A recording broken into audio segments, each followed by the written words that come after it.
How you guys doing? Just going to move you back a little bit more. And that's a bit close, isn't it? Move it down very slightly. Can you still see me? Yes, you can. Maybe move it down one more time.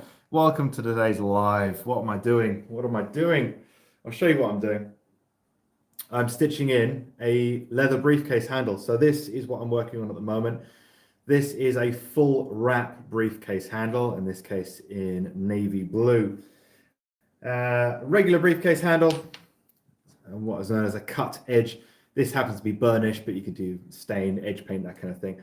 That is kind of a traditional one. This one is a little bit more challenging, but you don't have any raw edges, so there's no burnishing to do. There's no edge finishing in that sense, so really, really handy. Now, I'm going to place this in the clams.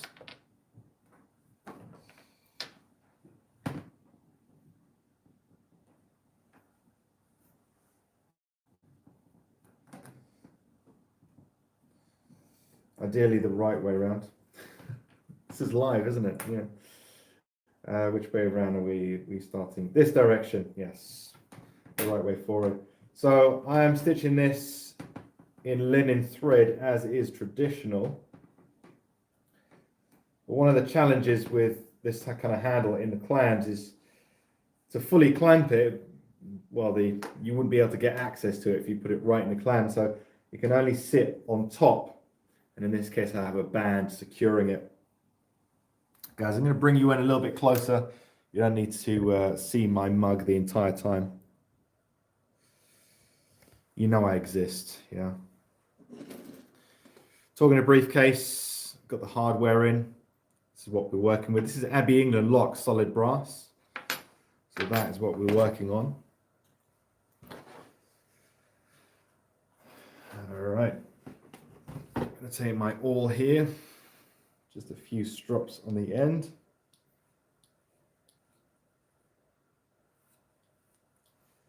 Just to sharpen that up. Guys, if you have any questions, feel free just to ask away. No problems at all. I'm going to turn that light on over here.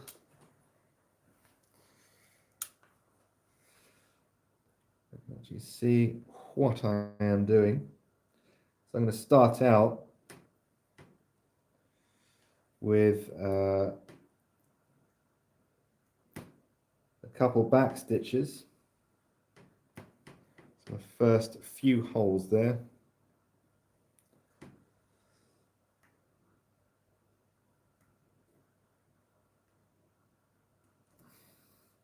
Need to be opened up a little bit. So starting 3 back. Now that's a little bit tight, so what I'm going to do is grab myself a round awl. If I haven't put it away already, no, it's right underneath the camera there. And just open those up a little bit so we're not cutting anymore. Just opening up. Because the front of the handle is actually the thickest part. So it could be a little bit more challenging. So I'm going to open it up from this side as well.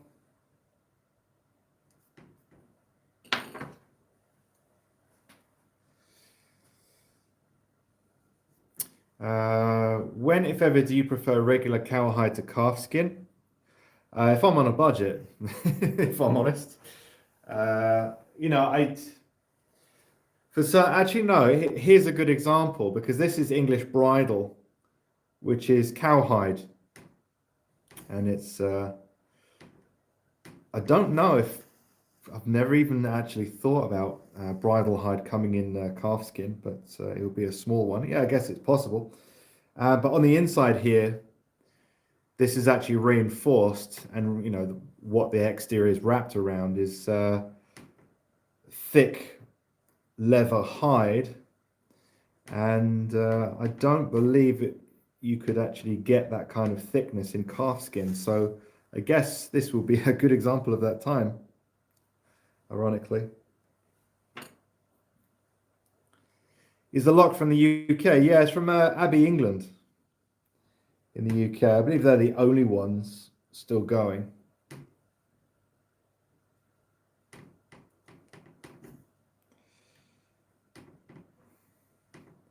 So using a cast on this one. And just making sure that the stitches go neatly side by side with a little awl manipulation.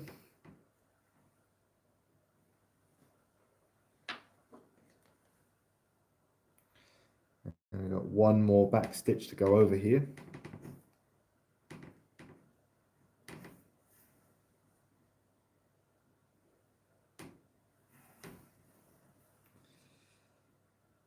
Making sure it does as it's told. There we go.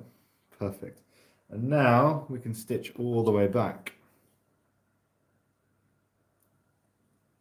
Could I please introduce good hardware companies? Yeah, I mean, some good ones to go for. I mean, there's not many.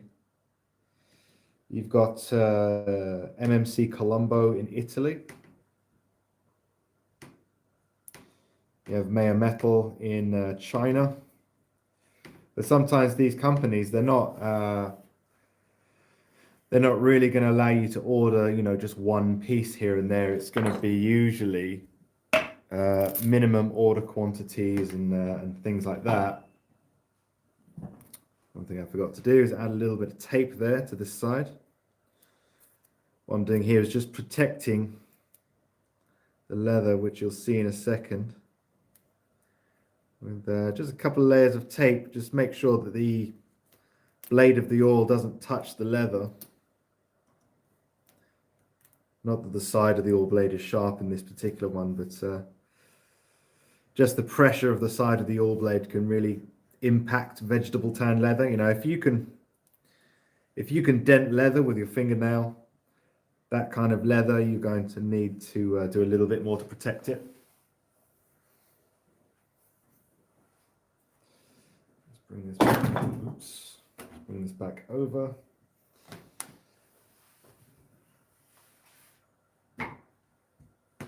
Always on a live.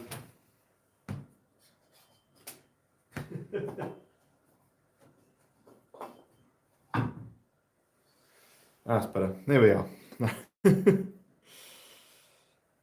Everything always goes wrong on a live, doesn't it? What's the best way to stitch thick layers of leather? Like you're seeing here with an awl. So that you can go all the way through. Like so.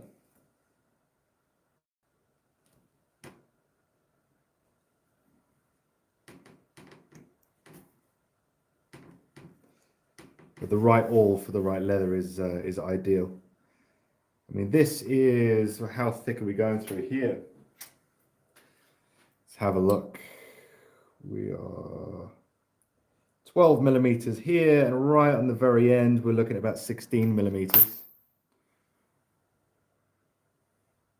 Would you ever do a workshop tour? Good Lord, no. It's like a bomb site in here. If you turn around behind you, you'd be shocked. I'd have to do a cleanup.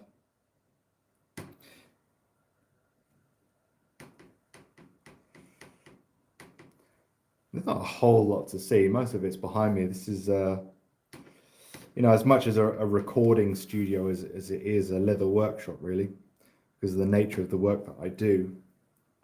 There's a lot of camera equipment and lighting and all that jazz. With a little office over in the corner. There's an extra table behind me for other work that requires a little bit more power, so a little bit lower down.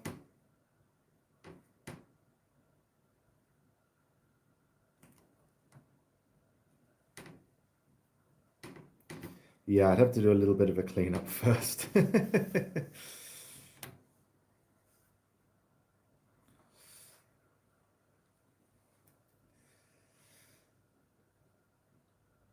So this is being made and stitched in with a pricking iron that is 3.38 millimeters. So between 7 and 8 stitches per inch, that kind of area, which is quite fine for a handle, actually, for a briefcase handle. But it's what I'm going to be using on the bag. It's a modern pricking iron, but has very wide prongs, which is quite vintage in that sense. So I want people to be able to kind of recreate the look of vintage hand stitching with a modern iron.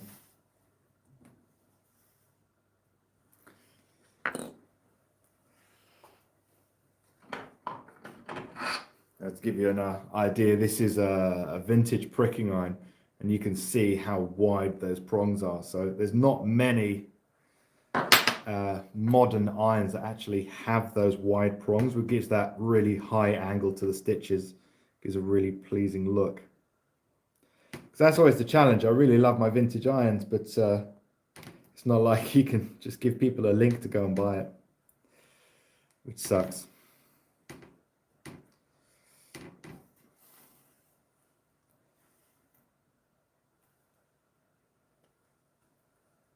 Everyone loves to visit you in your place.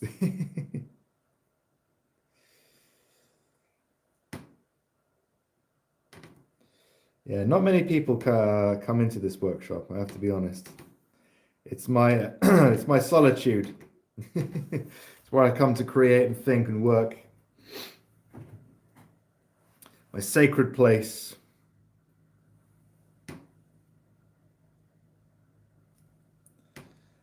So for this, I'm using Fil Chinois 432, which is about 0.6 millimeters, 0.55 to 0.6, that kind of range.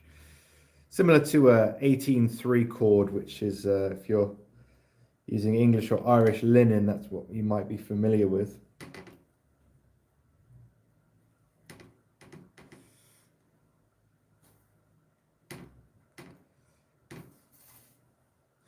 What I'm going to do now, we're almost halfway, is move this thread underneath the exercise band, which I'm using to hold the top of the handle down.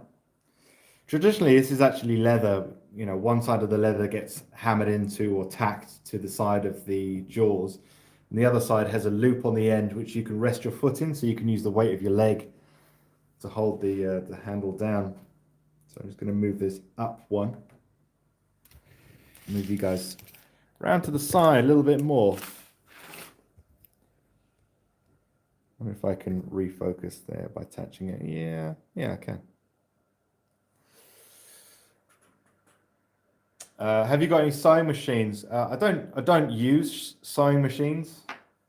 It's not something I teach, so no, I don't even own a sewing machine. I have done before, just didn't match my style. And you know, especially when it comes to the courses, a lot of these things you just can't machine stitch. For example, this handle. There are handles that you can machine stitch, but you have to modify the design. There's a company in the UK called Swain Adney Brigg, and they recently changed their handles, and it's gone flat along the top, and it looks really strange. It's like a copy of this, the traditional style. It's because they want to save costs and machine stitch it, so they've had to compromise on the design of their handles, which is a shame, really. But a lot of what I do, machine. Well, you'd have to have very specialist equipment, that's for sure. And not a lot of my students would have access to that. So, but machine stitching has its place. You know, it's great for linings, fabric linings especially drop-in linings which you pre-make. It'd be quite tedious to hand stitch fabric. It is possible, of course, but you know, some things are better done by hand, and some things are better done by machine. There's no really right or wrong. Guys, you want to come around the other side and have a look? Let's bring you over here. So this is the rear side. There we go. What do I think about the Cobra class? I'm guessing you're from the States, and you might be able to hear from my accent that I am not. So we don't get a lot of the American equipment over here, like Cobra. Well, not to my knowledge, anyway.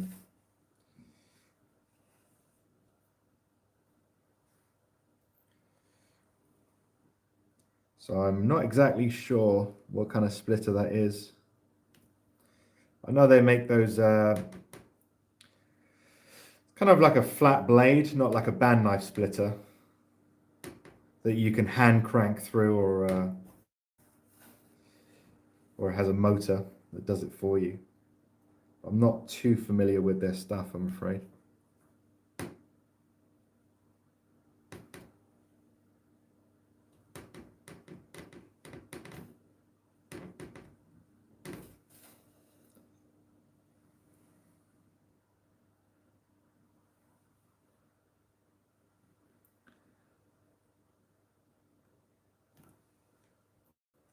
So going through reasonably well. So, I mean, in total, the number of layers that I'm going through here is going to be 1, 2, 3, 4, 5, 6 layers. So 6 layers of leather. But there are 8 layers in total, including the fillers on each side.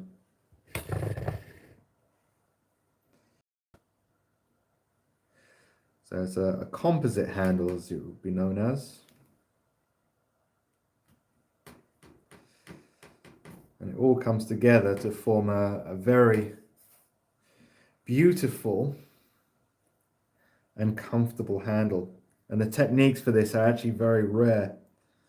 In fact, I am not aware of a video or a book, even vintage books, that cover handles have even covered the fully wrapped handle. It's only from speaking to craftsmen in the industry and time spent servicing and recreating these handles when I was in doing a lot of refurbishment work.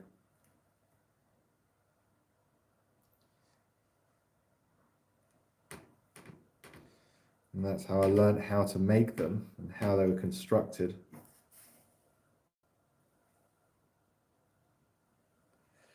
But you still see these handles made by companies like Jeffrey Parker, Simpsons, Swain Edney Brigg, Alfred Dunhill. So the techniques are still going, they're just not widely known, which is a shame. Because when these techniques die out, people just tend to lose them, which is something that I want to put a stop to.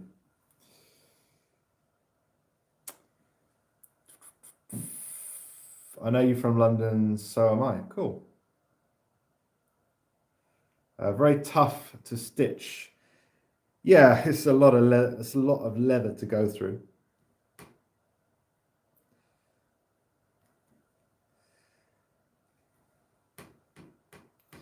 But luckily, I have a large Dixon awl handle. It's quite large in the hand, so it's easy to push through. If you're interested, guys, I actually created a blog post on how to make this awl. This is a Dixon awl haft, but I added this myself, which is a locking collar, so you can remove and replace blades and things like that. On leathercraftmasterclass.com, this was actually in a blog post. So if that kind of thing interests you, be sure to check it out. And don't forget, right now, there's still a free video on the homepage. You'll see a little pop-up. If you put your email address in, I'll send the video to you.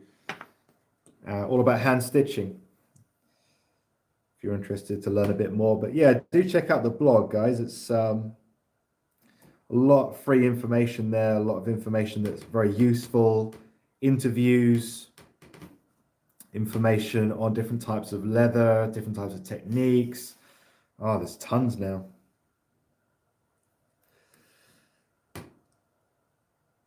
So be sure to check it out if you're interested in fine leathercraft.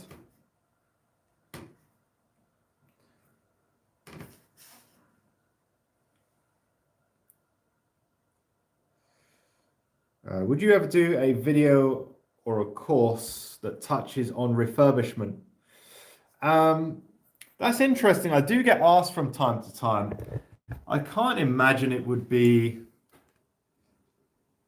a kind of a mass audience type of video. People that are into it are really into it, and people that are not into it will just never be interested. Sorry, let me just adjust that. My head will be cut off. Yeah, it's a difficult one coming up with course topics. It has to be a mixture of what are actually asking for, what I think is missing in the industry, and it's a combination of different things, really. But I do get asked about refurbishment from time to time. It's a really difficult one because you refurbish one thing, and a lot of the skills and techniques aren't necessarily transferable onto another thing. If I'm refurbishing trunks, it's not necessarily going to combine well with refurbishing a handbag, or if I'm refurbishing a small leather box. It's very difficult. So you need really a series to get through a lot of the techniques on refurbishment. But there is an art to it. In fact, if you're into refurbishment, go to the blog. I think it's actually the first ever blog that I created. If you go on to masterclass.com, click the blog, scroll right down to the very bottom, and there's a small Louis Vuitton case. It's like a little doll's case. It's like a miniature version of a small suitcase. And I had to refurbish the handle, but I didn't have any images of the the handle to hand that I could copy. So I had to search for images on that. And it was a really interesting story of a friend of mine, Jean-Philippe from France. He's owns a company called La Malincoin, which is a trunk refurbishment company. I've been to visit him in Alsace. Beautiful. He's like over 1 million in Vuitton trunks in this huge kind of what do you call it? It's like almost like a hanger just full of Vuitton trunks and cases and all sorts of brands. Moina, you name it, he had it. But yeah, he asked me to rehandle a little case because he knows I like detailed work. So check out that blog. I think you'll like it. Quite interesting. All right, so we've got 3 more stitches on this.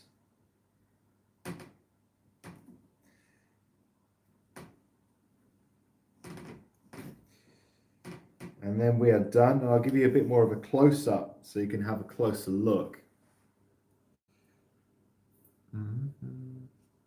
What's the best tip for using French style irons on a 90-degree bend?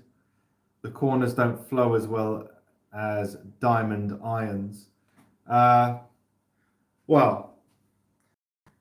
they're not called French style irons. Only the Chinese that make those irons call them French style irons. But we'll say French and English. I would say I actually have a course on that. I mean, I can explain it, but it doesn't really, it's much better if you actually see it. But it is one of the masterclass courses, which is Details Make Perfection Corner Stitching.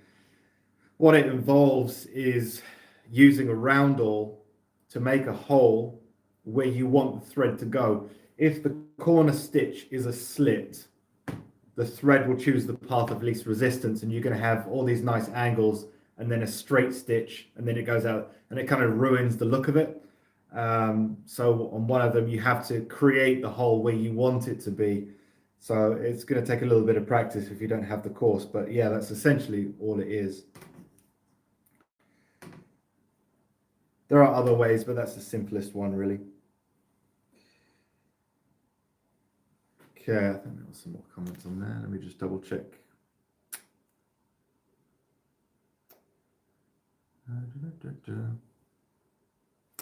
I'll check it out for sure. Yeah, do check it out. I mean, it's I've only done one blog post on refurbishment, but I do have other ones on vintage cases and like the history. I think it's the history of the doctor's bag, because I did a course on how to make a doctor's bag, including how to make the frame of a doctor's bag. I did it in a mini course so people can kind of create it without using too much leather. So it was a handbag, but in the style of a vintage doctor's case, which is really cool. It's got to be one of the most popular courses. But yeah.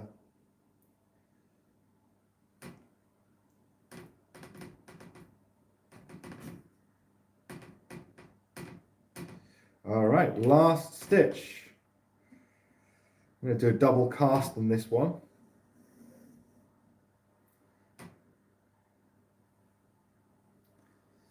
So we can really lock it in. And we're going to be going through many layers of leather here with many threads.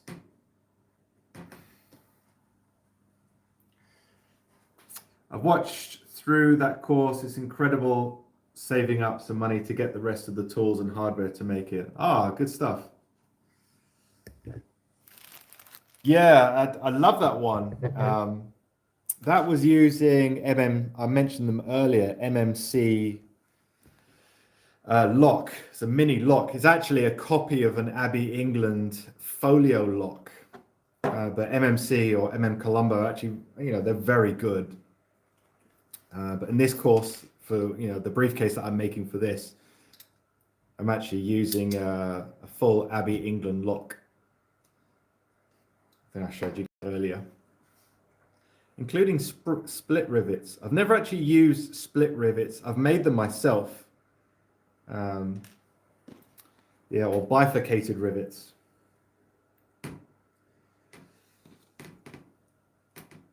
So that'll be interesting.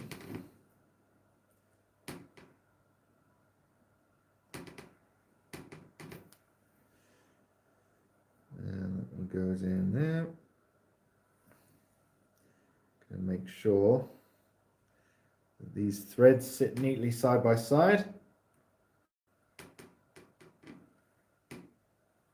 And that's nice. And one more. So one more back stitch. Again, double cast. You're giving a little bit extra security. These are long-lasting leather goods. I mean, this is the very definition of heirloom leather goods.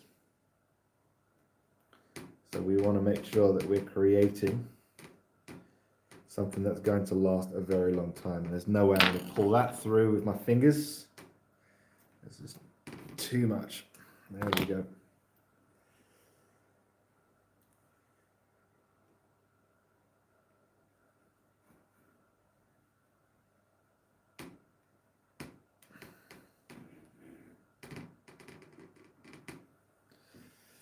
So I'm pulling that knot in.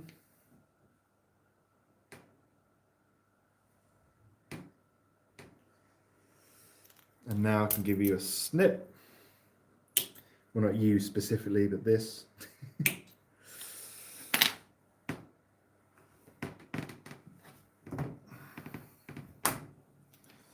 Okay, so I'll take this off in a second. Saludos from Mexico. Hello from the United Kingdom. So here we go. So that is what I've been stitching in. This side here. And this is the rear side, the rear of the stitches. So let's bone those in. I'll show you what I mean. So taking the handle, I'm using the point and I'm really pressing in. So there's a lot of pressure on a very small point. This is because I can't hammer down the stitch, the seam, because of course we have the raised fillet in the way. So that's the issue. And then on the rear side, I want to make sure these stitches stay nice and tight into the corner, nice and flat and comfortable in the hand.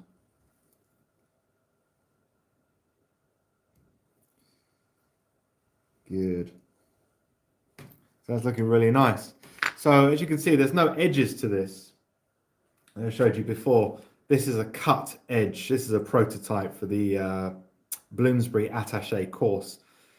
This is a cut edge. In this case, it's burnish, but you can stain it. You can use edge paint, whatever you like. But this is a full wrap. It's constructed straight, and then with use it becomes curved. So it's a little bit different, and would be very difficult and wouldn't look very neat if you had it pre-bent, because a lot of this leather wouldn't want to bend and then fold inward. So it's constructed straight, and then with use it will take on a nice shape. So that is going to be the top of the briefcase. So that's the handle, and literally, guys, you just saw the completion of it. That is it. So there's no edge finishing to do, nothing. That's it, done. And all that's left is a lifetime of use. So I hope you like stitching live with me. I need to go to the tool shop and get a couple of things before I go home. It's 20 to 8 at night, so it's I think it's time to get some food as well. But guys, thank you very much for joining me. And don't forget to go to leathercraftmasterclass.com. Check out the blog section, which I think you'll be really intrigued by. So much information, so much free information that will help a lot of you, whether you're beginner or advanced, and no matter what your interests in leathercraft are. So go there, check it out, and you'll see the pop-up if you want the free course on hand stitching, which is available right now. I do take them down and switch them up occasionally, so if you want to keep that and download it, it's yours to keep absolutely free. So thank you for joining me again. Thanks for the chat with me, guys. Always appreciate you stopping by and saying hello, and I will see you in the next video. Take it easy.